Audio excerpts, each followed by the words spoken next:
నమస్కారం అధ్యక్ష. ఈరోజు ఈ ప్రభుత్వ మెడికల్ కాలేజీలకు సంబంధించినటువంటి చర్చలో నాకు అవకాశం ఇచ్చినందుకు మీకు అందరికీ కూడా ప్రత్యేక ధన్యవాదాలు తెలియజేస్తున్నాను అధ్యక్ష. ప్రధానంగా ఒక రాష్ట్రం యొక్క అభివృద్ధి కానీ, ఆ రాష్ట్రంలో ప్రజలు నివసించాలన్నా, ఎంప్లాయ్మెంట్ జనరేషన్ ఉండాలన్నా, ఇండస్ట్రీస్ రావాలన్నా, ఏదున్నా కూడా ఆ స్టేట్ యొక్క ఎడ్యుకేషన్ పాలసీ కానీ, హెల్త్ పాలసీ, ఈ రెండు కూడా ప్రతి ఒక్కరు కూడా అబ్జర్వ్ చేస్తారు అధ్యక్ష. ఈ రెండు ఎక్కడైతే చక్కగా ఉంటాయో ఆ స్టేట్ బాగుపడిన సందర్భాలు కూడా మనం గమనిస్తూ ఉంటాం. ప్రధానంగా అధ్యక్ష, ఒక గవర్నమెంట్ మెడికల్ కాలేజ్ అన్నది ఒక వ్యవస్థ లాంటిది. అది సుమారుగా దానికి బడ్జెట్ కానీ ఒక 600 కోట్ల నుంచి 1000 కోట్ల రూపాయల బడ్జెట్ కానీ, అలానే దానికి సంబంధించినటువంటి ఒక సూపర్ స్పెషాలిటీ హాస్పిటల్ కానీ, అలానే దాంట్లో అక్కడ ఒక రెగ్యులర్ స్టాఫ్, సీనియర్ డాక్టర్స్ ఉండడం కానీ, ఫ్రీ ఓపీ ఉండడం కానీ, ఇవన్నీ కూడా ఒక హాస్పిటల్ అన్నది ఒక ఇన్స్టిట్యూషన్ లాగా కాకుండా ఒక వ్యవస్థ లాగా పనిచేస్తుందని అందరికీ కూడా తెలుసు అధ్యక్ష. ఒక గవర్నమెంట్ టెన్యూర్లో ఒక గవర్నమెంట్ మెడికల్ కాలేజీ ప్రారంభించాలన్నా కూడా అది ఒక పెద్ద టాస్క్. అలాంటిది జగన్మోహన్ రెడ్డి గారు 17 మెడికల్ కాలేజీ, ప్రభుత్వ మెడికల్ కాలేజీలు ఒకేసారి ప్రారంభించినటువంటి ఘనత జగన్మోహన్ రెడ్డి గారిది. అయితే దాన్ని ఈరోజు కూటమి ప్రభుత్వం వెటకారంగా మాట్లాడుతామంటే బాధ అనిపిస్తుంది అధ్యక్ష. సుమారుగా స్వాతంత్రం వచ్చినప్పటి నుంచి జగన్మోహన్ రెడ్డి గారు వచ్చేంత వరకు కూడా కేవలం 11 ప్రభుత్వ మెడికల్ కాలేజీలు మాత్రమే ఉంటే, అందులో ఒక్కటి కూడా తెలుగుదేశం పార్టీ హయాంలో కనుక ప్రారంభించకపోతే, అలాంటిది 17 కాలేజీలు ప్రారంభించడం అనేది చిన్న టాస్క్ కాదు. వాటన్నింటినీ ధైర్యంగా ప్రారంభించినటువంటి ఘనత జగన్మోహన్ రెడ్డి గారిది. అయితే దానికి సంబంధించి చాలా వెటకరంగా మాట్లాడతామంటే మనసు అయితే బాధ అనిపిస్తుంది అధ్యక్ష. ఇక్కడ ఇంకొక విషయం కూడా, ఇవన్నీ సెంట్రల్ స్పాన్సర్డ్ స్కీమ్ కింద వచ్చినట్టే, మీది కాదంటారు అధ్యక్ష. ఒకటి 2016లో ఆ రోజు కేంద్ర ప్రభుత్వం, ఆ రోజు కూడా చంద్రబాబు నాయుడు గారే ముఖ్యమంత్రిగా ఉన్నారు, ఆ రోజు జిల్లాకు ఒక ప్రభుత్వ మెడికల్ కాలేజీస్ ప్రారంభించాలని చెప్పి ఆయన ఒక డెసిషన్ తీసుకొని సుమారుగా 157 ప్రభుత్వ మెడికల్ కాలేజీలు ఈ భారతదేశంలో ప్రారంభమైతే, అప్పుడున్నటువంటి ప్రభుత్వం బీజేపీతో అలయన్స్ ఉండి కూడా ఒక్క ప్రభుత్వ మెడికల్ కాలేజీ కూడా మన ఆంధ్ర రాష్ట్రానికి తీసుకురాలేకపోవడం, దాని తర్వాత జగన్మోహన్ రెడ్డి గారు అప్పటిదాకా 11 మాత్రమే ఉంటే 17 ప్రభుత్వ మెడికల్ కాలేజీలను ప్రారంభించి జగన్మోహన్ రెడ్డి గారు తీసుకున్నటువంటి డెసిషన్ని ఈరోజు రాష్ట్రం కాదు దేశమంతా కూడా అప్రిషియేట్ చేయాల్సినటువంటి పరిస్థితిలో ఈరోజు దాన్ని కూడా తప్పుపడతా ఉంటే కొంత మనసు అయితే బాధ అనిపిస్తుంది అధ్యక్ష. నెక్స్ట్ ఇంకోటి, 5 సంవత్సరాల్లో మీరు ఇంతే పెట్టారు, 5 సంవత్సరాల్లో మీరు ఎందుకు ప్రారంభించలేదు, ముందుగానే పెట్టంగానే మీరు ప్రారంభించేసి పూర్తి చేసి ఆ సర్టిఫికెట్లు కూడా ఇచ్చేసి ఉండాలా అనే పద్ధతిలో చాలా మంది మాట్లాడుతూ ఉంటే, అసలు 5 సంవత్సరాలు కాదు అధ్యక్ష, 2 సంవత్సరాలు కోవిడ్లో బాధపడినాం. 2020లో మనం 4 కాలేజెస్కి మాత్రమే ఆ రోజు జీవో ఇచ్చినాం. 2021లో 12 కాలేజీలకు ఇచ్చాం. 2022లో ఇంకొక కాలేజీకి ఇచ్చాం. మొత్తం 17 కాలేజీలకి 22, 23, 24లో మనం జీవోలు తీసుకొని వచ్చినాం. 17 కాలేజీలకి తీసుకొని వచ్చి 2024కి 2023కే మనం అడ్మిషన్స్ని 5 కాలేజీల్లో ప్రారంభించాం అధ్యక్ష. 5 కాలేజీలు 2023కి 5 కాలేజీలు ప్రారంభించాం. ఆ రోజు ఒక టార్గెట్ పెట్టుకున్నాం అధ్యక్ష, 2023కి 5 కాలేజీలు పూర్తి చేయాలా, 2025కి 5 కాలేజీలు పూర్తి చేయాలా, 2026కి 7 కాలేజీలు పూర్తి చేయాలా, ఇలా మొత్తం 17 కాలేజీలని ఒక పద్ధతి ప్రకారం ఒక ప్రణాళికాబద్ధంగా మనం 17 కాలేజీలు పూర్తి చేయాలనుకున్నాం. అందులో భాగంగా 2023లో అనుకున్నట్టుగా మనం 5 మెడికల్ కాలేజీలను పూర్తి చేసాం అధ్యక్ష. 5 మెడికల్ కాలేజీలని ఇమీడియట్ గా 2023 కల్లా మనం పూర్తి చేసి అడ్మిషన్లు ప్రారంభించినటువంటిది ఎక్కడా కూడా ఉండదు. మిగతా వాటిని కూడా ఇంకొక 5 కాలేజీలు 26కి పెట్టుకున్నాం టార్గెట్ గా, 25కి ఇంకొక 7 కాలేజీలను 26వ సంవత్సరానికి మనం కంప్లీట్ చేయాలనుకున్నాం. ఆ పద్ధతి ప్రకారమే మనం ముందుకెళ్తా ఉన్నాం అధ్యక్ష. ఇంకొకటి చెప్తా ఉన్నారు అధ్యక్ష, 8,880 కోట్ల రూపాయల బడ్జెట్, ఇంకా 6,000 కోట్ల రూపాయలు ఖర్చులు పెట్టాలి, దానికి మన ఆంధ్ర రాష్ట్ర బడ్జెట్లో సరిపోదు, మనం పెట్టలేని పరిస్థితి ఉంది, దీనికి 22 సంవత్సరాలు సమయం కావాల్సి వస్తుంది, కాబట్టి దీన్ని మనం పీపీపీ మోడ్లోకి వెళ్తున్నామని చెప్పారు అధ్యక్ష. నేను ఒకటి చెప్తున్నాను అధ్యక్ష, దీనికి 22 సంవత్సరాలు 6,000 కోట్ల రూపాయలు ఖర్చు పెట్టాలా, అందుకని మా వల్ల కాదు కాబట్టి మేము పీపీపీకి అప్పగించినామని చెప్తున్నారే.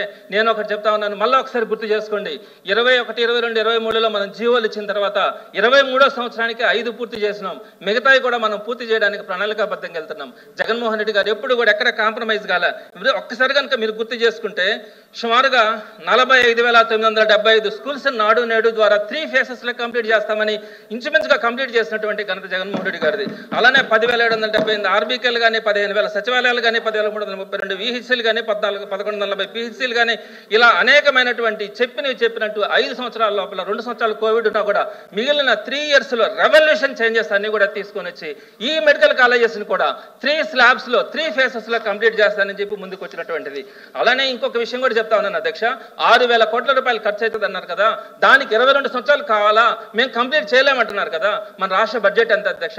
సుమారుగా 3 లక్షల కోట్లు. అంటే 2% మనకు ఒక యాన్యువల్ బడ్జెట్లో ఒక 2% కనుక ఖర్చు పెడితే 6,000 కోట్లు మనం కంప్లీట్ చేసేదానికి అవకాశం ఉంటుంది. అప్పటికి కూడా 6,000 కోట్లు ఒకటేసారి కూడా పెట్టాల్సిన అవసరం లేదు అధ్యక్ష. జగన్మోహన్ రెడ్డి గారు 2026కు పూర్తి చేస్తున్నారు, మీరు 2029కు పూర్తి చేయండి. ఒకవేళ 1 ఇయర్ పెండింగ్ ఉంటే నెక్స్ట్ తర్వాత చేస్తామని ఒక మాట చెప్పొచ్చు. అంతేగాని అసలు పుట్టిన బిడ్డని ఈ రోజు నేను పెంచలేనని చెప్పి ఈ రోజే మనం అమ్ముకున్నట్టుగా ఈ రోజు ఏం అవసరం వచ్చింది అధ్యక్ష? 17 ప్రభుత్వ మెడికల్ కాలేజీల పర్మిషన్ తీసుకురావడం ఎంత కష్టం, సెంట్రల్ గవర్నమెంట్ క్లియరెన్సెస్ అన్ని కూడా తీసుకొని వచ్చి మనం అన్నింటినీ కూడా ప్రారంభిస్తే ఈ రోజు వాటిని చేయలేమని ఇప్పటికిప్పుడే మీరు అన్నింటినీ కూడా అమ్మాలనుకొని వాటన్నింటినీ కూడా పీపీపీ బోర్డులోకి తీసుకురావడం అన్నది ఎంతవరకు న్యాయం అనుకుంటున్నారు అధ్యక్ష? ఇంకొక విషయం చెప్తా ఉన్నాను అధ్యక్ష, పులివెందుల మెడికల్ కాలేజీ గురించి కామెంట్స్ చేస్తా ఉన్నారు.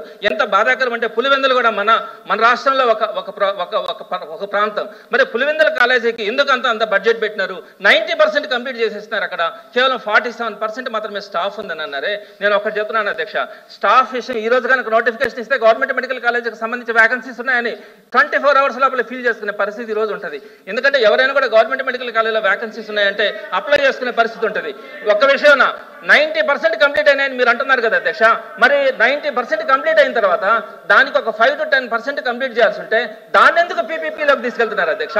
ఎందుకు అంటే బడ్జెట్ 6,000 కోట్లలో పులివెందుల కాలేజీకి పర్లేదు కదా, అదంతా అయిపోయింది కదా, 90% అయిపోయిందని ఇప్పుడే చెప్పారు కదా మీరు.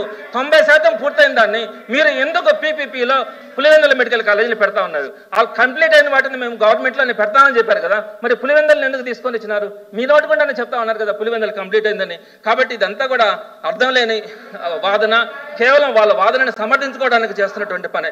మేము ఒకటి చెప్తా ఉన్నాం అధ్యక్ష, మెడికల్ కాలేజ్ అన్నది ఒక కాలేజీగా చూడకూడదు, దాన్ని ఒక హాస్పిటల్, ఒక వ్యవస్థ. దాంట్లో సుమారుగా 1000 బెడ్స్ ఉంటాయి అధ్యక్ష. ఆ రోజు కోవిడ్ ఒకసారి గుర్తు చేసుకోండి, ప్రైవేట్ కాలేజెస్ అన్ని కూడా, ప్రైవేట్ హాస్పిటల్స్ అన్ని కూడా తాళాలు వేసుకుని మేము కోవిడ్కి ఇవ్వలేమని చెప్తే ఆ రోజు పోషించిందంతా కూడా కోవిడ్ పేషెంట్స్ అందరినీ కూడా ప్రొటెక్ట్ చేసింది కేవలం గవర్నమెంట్ మెడికల్ కాలేజెస్. ఆ రోజు ఎన్ని వేల మందిని మనం పోగొట్టుకున్నామో కూడా తెలుసు. ఈ రోజు మనం గవర్నమెంట్ మెడికల్ కాలేజీని ఎస్టాబ్లిష్ చేసుకొని వాటిల్ని మనం స్ట్రెంథన్ చేసుకోవాల్సింది పోయి ఉన్న కాలేజీలు కాస్త ఒక కాలేజీ తేవాలంటే ఎంత కష్టమో ఎవరికైనా కూడా అర్థమవుతుంది అధ్యక్ష. అలాంటి వాటిని ఈ రోజు మనం ప్రైవేట్ సెక్టర్లోకి అప్పగిచ్చేస్తా ఉన్నాం. ఇంకొకటి అధ్యక్ష, మనకి ఎప్పుడు కూడా ప్రైవేట్ మెడికల్ కాలేజెస్లో నాంకే వాస్తే ఆ రోజు ఇన్స్పెక్షన్స్ కనుకుంటే పేషెంట్స్ని బస్సులు పెట్టి తీసుకొని వచ్చే పరిస్థితి ఉంటుంది. గవర్నమెంట్ మెడికల్ కాలేజీలో ఫుల్ ఓపీ ఉంటుంది, ఎప్పుడు కూడా బెడ్స్ ఫుల్గా ఉంటాయి. ఎక్కడ కూడా అక్కడ చదువుతున్నటువంటి స్టూడెంట్స్కి ఎప్పుడు కూడా ప్రాక్టికల్ నాలెడ్జ్ అవసరం అధ్యక్ష. మెడికల్ కాలేజెస్లో థియరీ ఎగ్జామ్స్లో పాస్ అయినంత మాత్రాన, మార్కులు వచ్చినంత మాత్రాన ఉపయోగంలా. అలాంటిది గవర్నమెంట్ మెడికల్ కాలేజీలో ఫుల్ ఓపీ ఉంటుంది, ఫుల్గా పేషెంట్స్ ఉంటారు, వాళ్ళకి సఫిషియంట్ వాళ్ళకి నాలెడ్జ్ కూడా ప్రాక్టికల్ నాలెడ్జ్ వస్తుంది. కాబట్టి గవర్నమెంట్ సిస్టంలోనే కాలేజెస్ రన్ అయితేనే ఉపయోగం ఉంటుంది. కానీ అందులో కూడా ఈ పీపీపీ మోడ్ అధ్యక్ష, ఇది అటు ఇటు కాదు. వాడు సొంతదన్నా అయితే దాన్ని డెవలప్ చేసుకోవాలా, ఈ రోజు కాకుండా నా బిడ్డలకైనా కూడా ఈ కాలేజ్ ఉండాలా, కాబట్టి ఈ కాలేజ్ బాగుండాలని డెవలప్ చేసుకుంటాడు. ఇదేమంటే 33 సంవత్సరాల తర్వాత లాక్కుంటారో, లేదా జగన్మోహన్ రెడ్డి గారు వస్తే తీసేసుకుంటాడో, ఏ రోజు ఎట్టుంటుందో తెలియదు. కాబట్టి అతను డబ్బులు సంపాదించుకునే దాంట్లో చూస్తాడే కానీ ఏ విధంగా కూడా ప్రభుత్వ మెడికల్ కాలేజీని డెవలప్ చేయాలన్న ఆలోచన ఏ మాత్రం కూడా పీపీ మోడ్లో ఉండదు. అది అటు ప్రైవేటు కాదు, ఇటు గవర్నమెంట్ కాదు, అటు ఇటు కాని వ్యవస్థ ఎప్పుడు కూడా బాగుపడేదానికి అవకాశం ఉండదు. కాబట్టి ఖచ్చితంగా కూడా గవర్నమెంట్ వ్యవస్థలోనే ఉండాలి.